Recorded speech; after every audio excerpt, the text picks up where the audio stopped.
정치. 막말하는 정치인에 대한 국민들의 불신이 정치에 대한 혐오로, 불신으로까지 이어지면서 바른정치는 우리 시대 정치의 최대 과제로 남기도 했습니다. 새로운 정부에서 우리 정치는 어떤 모습으로 전개가 될지 궁금한데요. 바른정치를 이끌고 계신 분입니다. 국회 윤리위원회 위원장으로 활동하고 계시는 이군현 국회의원 오늘 만나보도록 하겠습니다.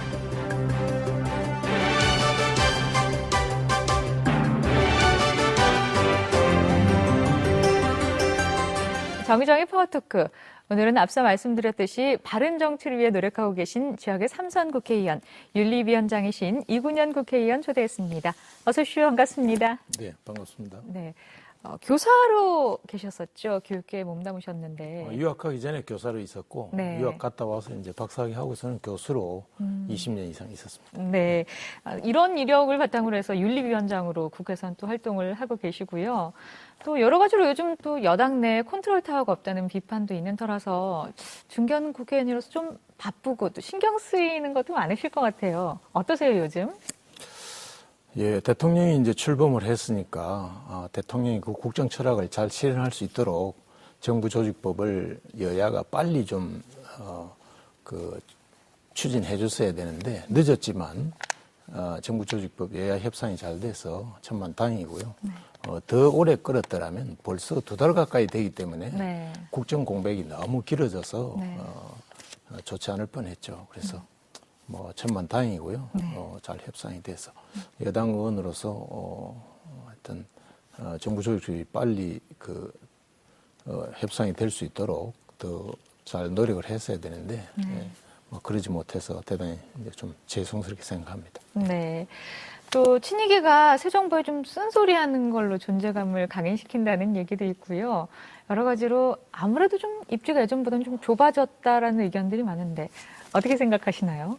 숫자는 작아졌죠. 암만 해도 이제 MB 대통령 정권 창출할 때 뛰었던 사람들이 이번 19대에 국회의원 수가 우선 줄어들었기 때문에 숫자는 작지만 뭐 입지는 문제가 되지 않는다고 보고 네.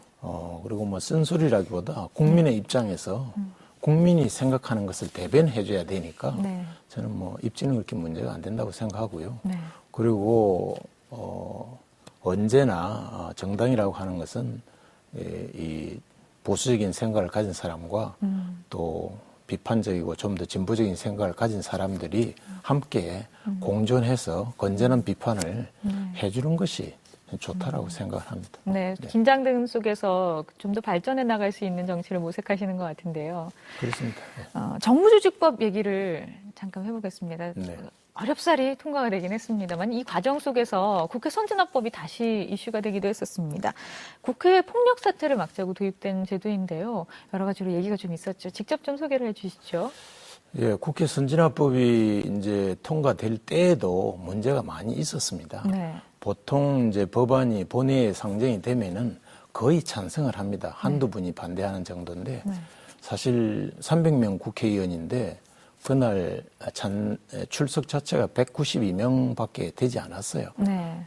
그래서 통과될 당시에요. 통과될 당시에. 네. 그래서 그 법에 대해서 못마땅하게 생각하는 사람들이 들어오지 않은 경우도 있고 192명이 이제 투표를 했는데 찬성이 127표가 나왔습니다. 네. 그러니까 기권이 47표, 반대가 47표, 기권이 우리가 17표 해가지고 65명이 사실상 반대를 한 셈입니다. 네. 그리고 나머지 300명 중에 192명밖에 안 나왔으니까 많은 국회의원들이 투표를 하지 않았습니다. 네. 저 자신도 투표를 하지 않았고요. 네. 그래서 그때도 이미 이 법이 통과되면은 식물국회가 될 거다.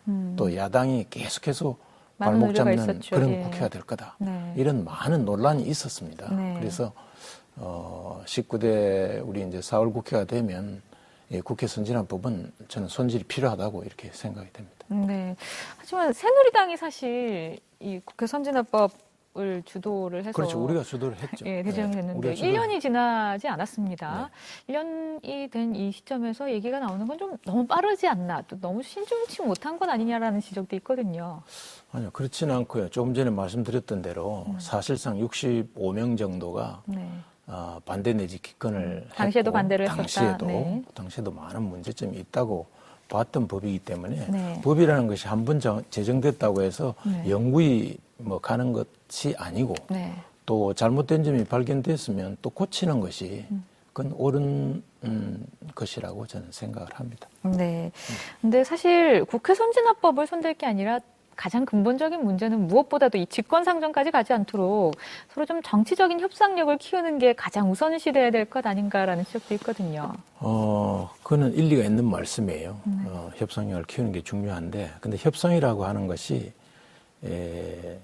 상대가 서로 그 공정한 조건을 갖고 있을 때 네. 협상이 되는 것인데 네. 어느 일방적으로 한쪽이 유리한 협상 조건을 가지고 있으면 네. 협상이 되지 않는 것이거든요. 예를 들면 지금 선진화법이 제정되고 나서 그 안건 조정위원회 네. 요구를 할 수 있도록 선진화법이 들어가 있는데 네. 그게 이제 그 대표적인 그 악용 사례가 바로 이번에 정부 조직법 네. 뭘 놓고 그건 급한 법이거든요. 네. 급한 법을 이제 고쳐야 할 적에는 국회 제적 의원 약 300명 되는데 5분의 3의 요구가 있어야 돼요. 그냥 네. 180명이 있어야 네. 할 수가 있고 네. 안건 조정 요구를 낼 수 있는 그 숫자는 국회 그 제적 의원 3분의 1만 네. 서명을 하면 안건 조정 그 위원회 구성 요구를 할 수가 있어요. 네. 그러니까 이제 정부조직법도 바로 이 사람들이 안건 조정 요구를 제출을 해가지고 계속 시간을 끄는 거죠. 안건 조정 위원회 요구가 제출이 되면은 90일 동안 다루지 못하도록 돼 있어요. 네. 취소하지 않는 이상. 네. 그리고 우리 윤리위원회에서도 이제 그 이석기 김재의원 징계위원안이 여야가 다 합의돼가지고 전체 회의를 열려고 하는 바로 직전에 네. 그 사람들이 안건조정위원회 구성 요구를 제출하니까 여야 간사간에 합의를 해놓고 네. 그러니까 그건 90일 동안 또 회의를 열 수 없는 거예요. 2월 말에 그 요구가 들어왔다고요. 네. 그럼 3월 말, 4월 말, 5월 말.